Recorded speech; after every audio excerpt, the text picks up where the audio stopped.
రాష్ట్రోపాధ్యాయ సంఘ్ ఈనాటి 77 సంవత్సరాల చరిత్ర కలిగినటువంటి రాష్ట్రోపాధ్యాయ సంఘం స్టేట్ టీచర్స్ యూనియన్ నూతన సంవత్సర క్యాలెండర్ ఆవిష్కరణకి మరి ముఖ్య అతిథిగా విచ్చేసినటువంటి మా స్టిక్కర్ క్యాలెండర్ ఆవిష్కరణకి ముఖ్య అతిథిగా విచ్చేసినటువంటి గౌరవనీయులు జనజీవనులు, మరి ప్రజాభిప్రాయంలో ప్రజల మధ్య ఉంటూ నిత్యం ప్రజాసేవకి అంకితమైనటువంటి మా గౌరవనీయులు ఆప్తులు ఎమ్మెల్సీ జీవన్ రెడ్డి గారికి ప్రత్యేకంగా మాకు ఈ అవకాశం ఇచ్చినటువంటి మీకు ప్రత్యేకంగా ముందుగా ధన్యవాదాలు, నూతన సంవత్సర శుభాకాంక్షలు తెలియజేస్తూ ఈనాటి కార్యక్రమంలో పాల్పంచుకున్నటువంటి గౌరవనీయులు మా జిల్లా అధ్యక్షులు మత్స్యశంకర్ గారు, రాష్ట్ర బాధ్యులు రవీందర్ గారు, వివిధ మండలాల నుంచి వచ్చేసినటువంటి మండల శాఖల అధ్యక్ష కార్యదర్శులు, ఇక్కడ స్థానిక గర్ల్స్ హై స్కూల్ పిజిహెచ్ఎం బాలకిషన్ గారు, మిత్రులందరికీ కూడా పేరు పేరున మరొకమారు నమస్కారాలు, ఉద్యోగవందనలు తెలియజేస్తూ మేము మిమ్మల్ని సార్ అంటే కొంచెం దూరమైనట్టు అనిపిస్తుంది, మాకు ఎక్కువ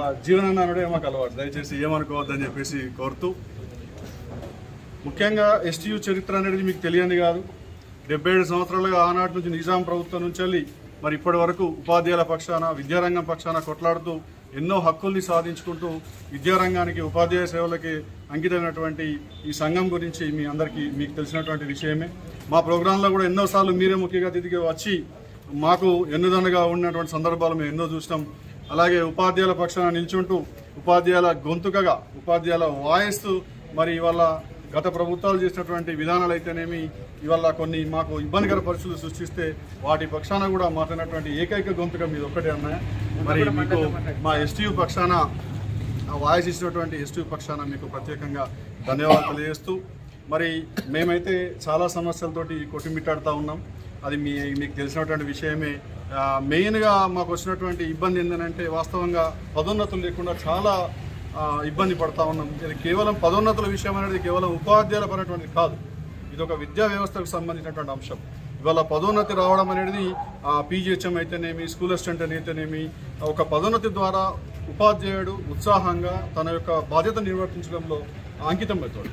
సో అలాంటి ఇబ్బంది ఉన్నది. రీసెంట్లీ తీసుకుంటే ట్రాన్స్ఫర్స్ కూడా జరిగినాయి, కానీ బదిలీ అయింది, ట్రాన్స్ఫర్ కాలేదు అన్నట్టుగా ఉన్నది.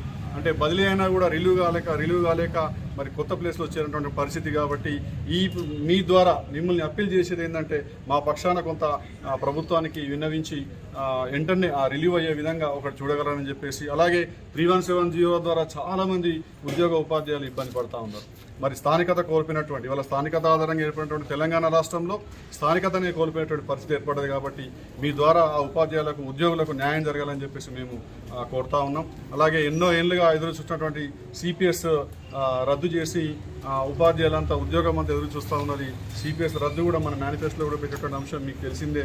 మరి ఆ సిపిఎస్ రద్దు చేయించి ఓపీఎస్ పునరుద్ధరణకు తమ యొక్క వాయిస్ ఇచ్చి మా పక్షాన మీరు నిల్చోవలసిందిగా కోరుతూ, చాలా సమస్యలు ఉన్నాయి. పాఠశాలలో స్కావెంజర్ లేక ఇబ్బందులు ఏర్పడతా ఉన్నాయి, వాటిని కూడా కొంత పరిష్కరించవలసిందిగా కోరుతూ, అన్ని విషయాల పట్ల మీకు అవగాహన ఉంది ఆల్రెడీ. ఇదొక సందర్భం కాబట్టి మేము మీకు అప్పీల్ చేస్తూ ఉన్నాం సార్, ఈ సమస్యలు పరిష్కరించి బీద బడుగు బలహీన వర్గాల పిల్లలు చదువుతున్నటువంటి ప్రభుత్వ పాఠశాలలు ఇంకా బలోపేతం అయ్యే విధంగా, మన కాంగ్రెస్ ద్వారా ఏర్పడినటువంటి ప్రభుత్వం ఇంకా బలోపేతం చేసే విధంగా తమరి ద్వారా కృషి చేయవలసిందిగా మీకు మా ఎస్టీయూ పక్షాన రాష్ట్రోపాధ్యాయ సంఘం పక్షాన మీకు విన్నవిస్తూ, మాకు ఈ మంచి అవకాశాన్ని మాకు ఇచ్చినందుకు ప్రత్యేకంగా మీకు ధన్యవాదాలు తెలియజేస్తూ థ్యాంక్ యూ సార్. రాష్ట్రోపాధ్యాయ సంఘం జగిత్యాల శాఖ చెందినటువంటి ఉపాధ్యాయ సోదరులు, ఇక్కడ జిల్లా స్థాయి బాధ్యులే కానీ రాష్ట్ర స్థాయి బాధ్యులే కానీ నూతన సంవత్సరం 2024 సంబంధించి కాలమాని క్యాలెండర్ ఆవిష్కరణ నా చేతుల మీదకి చేపించేటువంటి అవకాశాన్ని కల్పించినందుకు మిత్రులకు అందరికీ హృదయపూర్వకంగా ధన్యవాదాలు చెప్తూ, వాస్తవంగా విద్య యొక్క ప్రాధాన్యత మనకు తెలియదు కాదు. సమాజ నిర్మాణంలో ప్రధాన పాత్ర పోషించేది విద్య అని చెప్పగలుగుతాం. విద్యను ప్రోత్సహించడంలో ప్రధాన పాత్ర పోషించేది బోధకులు. మన బోధకులను పూర్తి స్థాయిలో నియామకం చేసుకోగలిగినప్పుడు మాత్రమే ఏదైతుందో విద్యా బోధన మనం ఆశించిన రీతిలో చేయగలుగుతామని చెప్పక తప్పదండి. ఇక్కడ వాస్తవంగా తెలంగాణ రాష్ట్ర ఏర్పాటు ఉద్యమంలో ప్రధాన పాత్ర పోషించింది ఏ విధంగా మన విద్యార్థులు నిరుద్యోగ యువతగా భావిస్తామో వారి యొక్క హక్కులు వారికి తెలియజెప్పే విధంగా మార్గదర్శకత్వం వహించింది ఉపాధ్యాయులు చెప్పక తప్పదు. తెలంగాణ రాష్ట్రం ఏర్పాటుతో ఇలా విద్యా ప్రోత్సాహంతో పాటుగా నిరుద్యోగ యువతకు ఉద్యోగ అవకాశాలు మెరుగవుతామనేటువంటి ఒక భావనతోని ఉద్యమాన్ని బలోపేతం చేయటం రాష్ట్రాన్ని సాధించుకుని దశాబ్ద కాలం గడుస్తుంది. ఈ దశాబ్ద కాలంలో విద్యా ప్రోత్సాహకానికి సంబంధించే కానీ ఉద్యోగాల భర్తీకి సంబంధించే కానీ గత ప్రభుత్వం ఏదైతుందో వారు ఆశించిన రీతిలో స్పందించక ఉద్యమ లక్ష్యాలను నీరుగార్చడంతో మరి మొన్నటి 2023 ఎన్నికల్లో ప్రజలు రాష్ట్రంలో మార్పు కోరి కాంగ్రెస్ పార్టీకి అవకాశం కల్పించటం, ఇలా కాంగ్రెస్ పార్టీ ఒక విధంగా బాధ్యత మరి పెరిగిందని చెప్పక తప్పదని చెప్పట్టు. గత దశాబ్ద కాలంలో ఏ ఉద్యమ ఆకాంక్షలు నెరవేర్చబడతావు అనే ఒక భావనతోని ఒక ఉద్యమ నాయకుడిగా కేసీఆర్ గారికి అవకాశం కల్పించి ఆశించిన ఫలితాలను పొందలేకపోయారు. వీళ్ళ మిత్రులు ఏదైతుందో వీళ్ళ విద్య కేజీ టు పీజీ వరకు ఆంగ్ల మాధ్యమంలో ఉచిత నిర్బంధ విద్యా బోధన అందరికీ సమానమైనటువంటి విద్యావకాశాలు కల్పించేయడుతుందని చెప్పని భావించలేదు. వీళ్ళ ఉపాధ్యాయుల క్రమబద్ధీకరణ అనేది ఏదైతుందో రేషనలైజేషన్ అది కేవలం ప్రభుత్వ పాఠశాలలను వీళ్ళు మూసివేయడానికి ఉపయోగపడుతుంది, అంత వేరే ఏం లేదు. ఈ రేషనలైజేషన్ అనేది ఏదైతుందో ప్రభుత్వ పాఠశాలలను తగ్గించడానికి మూసివేయడానికి ఉపయోగపడుతుంది క్రమబద్ధీకరణ కార్యక్రమం. అంటే వాస్తవంగా ఏదైతే ప్రాథమిక హక్కులో ఒక భాగమైనటువంటి ఒక విద్యా హక్కు ప్రతి హ్యాబిటేషన్లో ఒక పాఠశాల నెలకొల్పబడాలి. విద్యార్థుల సంఖ్య అనేది ప్రధానం కాదు, విద్యార్థుల సంఖ్యను సమకూర్చుకోవాలి. మరి విద్యార్థులు అందుబాటులో లేక కాదు, మరి సరైనటువంటి మౌలిక సదుపాయాల కల్పన లేకపోవడంతో విద్యార్థులు ప్రైవేట్ పాఠశాలలు ఆశ్రయిస్తున్నారు. మన ప్రభుత్వ పాఠశాలలో సరైన బోధన మరియు మౌలిక సదుపాయాలు కల్పించగలిగినట్లయితే ప్రైవేట్ పాఠశాలలు పోయేటువంటి పరిస్థితి రాదు, ఆర్థిక భారం అవుతుంది. అయినా విధి లేని పరిస్థితుల్లో వీళ్ళ ప్రైవేట్ పాఠశాలలు ఆశ్రయిస్తున్నారు చెప్పండి. ఇలా రాష్ట్రంలో నూతనంగా ఏర్పడిన ప్రభుత్వం గౌరవ ముఖ్యమంత్రి రేవంత్ రెడ్డి గారు ఏదైతుందో మన విద్యాశాఖ సమీక్షలో వారు ఆదేశాలు జారీ చేయడం జరిగింది. రాబోయే విద్యా సంవత్సరం నుండి ప్రతి హ్యాబిటేషన్ ప్రతి నివాసిత ప్రాంతంలో ఏదైతుందో ప్రభుత్వ పాఠశాలలన్నీ పునఃప్రారంభం చేయాలని ఆదేశాలు జారీ చేసింది. దీంతో ఇటు నిరుపేద కుటుంబాలకు ప్రయోజనం ఉండకూడదు, బోధన సిబ్బంది కూడా ఏదైతుందో మనకు నియామకం పొందేందుకు అవకాశం ఏర్పడుతుందని చెప్పండి. మీరు ఈ మధ్య గమనించి మెగా డిఎస్సికి సంబంధించి గత ప్రభుత్వం ఏదైతుందో కేవలం 5,000 టీచర్ ఉపాధ్యాయుల పోస్టుల భర్తీకి నోటిఫికేషన్ జారీ చేస్తే దానికి అదనంగా ఏదైతుందో ఇంకా 15,000 చేర్చి 20,000తో మెగా డిఎస్సి ఏర్పాటు చేయాలని చెప్పి సంకల్పించడం గమనించి చెప్పండి.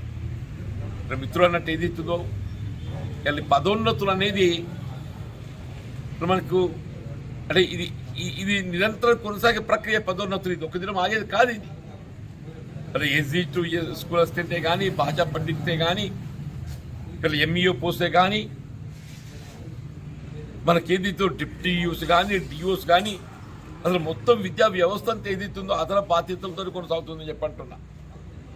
మొత్తం విద్యా వ్యవస్థ అదన బాధ్యతలు చెప్పంటున్నాయి.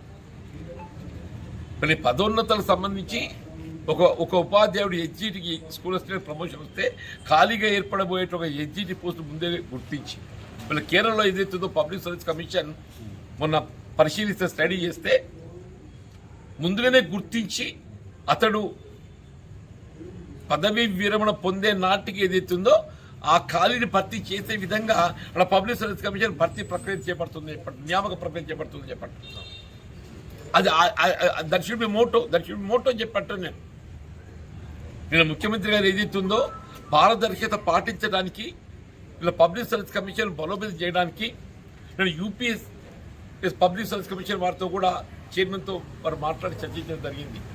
యూనియన్ పబ్లిక్ సర్వీస్ కమిషన్ చైర్మన్తో కూడా చెప్పండి. రేపు తప్పకుండా చెప్పంటూ నేను ఇవాళ నేను పట్టభద్రుల నియోజకవర్గాన్ని శాసన మండలి సభ్యుడిగా బాధ్యత వహిస్తున్నాయి. అలా మీ బాధ్యత కూడా నా మీద ఉన్నది.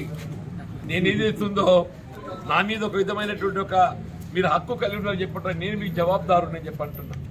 మీకు కేవలం ఏదైతే ఒక మీకు టీచర్ ఎమ్మెల్సీలే కాదు, నేను ప్రత్యక్షంగా ఉపాధ్యాయ శాసన మండలి సభ్యుడు పేర్కొనుకున్నా కానీ ఐఎమ్ ఆల్సో వాళ్ళకంటే ఎక్కువ మీకే నాకుంటుందని చెప్పంటూ నేను ఉపాధ్యాయుల సమస్యల పట్ల వాళ్ళకి ఎంటుంటుందో బాధ్యత నాకు అంత ఉంటుంది.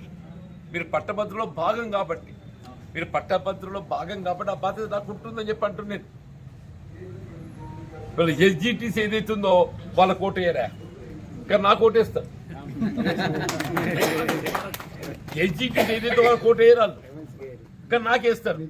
నాకు స్కూల్ అసిస్టెంట్స్ వేస్తారు, ఎస్జిటిసి వేస్తారు, మొత్తం పాఠశాల ఉపాధ్యాయ అందరూ కూడా ఏదైతుందో వాళ్ళ బాధ్యతలు అకౌంటబిలిటీ నాకు ఉంది. నాకు జవాబుదారితనం ఉంది అంటున్నా. ఐఎమ్ ఆన్సరబుల్ అని చెప్పి అంటున్నాను. తప్పకుండా ఏదైతుంది వాళ్ళ 370 జీవో నేను వాస్తవం అందరి ముందు స్పందించిన. నేను మొన్న కూడా శాసన మండలిలో మాట్లాడండి. అందరూ అనుకుంటారంటే ఇప్పుడు ప్రతిపక్షం ఉన్నప్పుడు మాత్రమే మాట్లాడుతారు, అధికార పక్షం అయిపోయిండు, ఏం మాట్లాడుకుంటారు. కానీ రియల్ స్పందించి నేను 370 జీవోతో ఏదైతే ఉద్యోగ ఉపాధ్యాయ వర్గాలు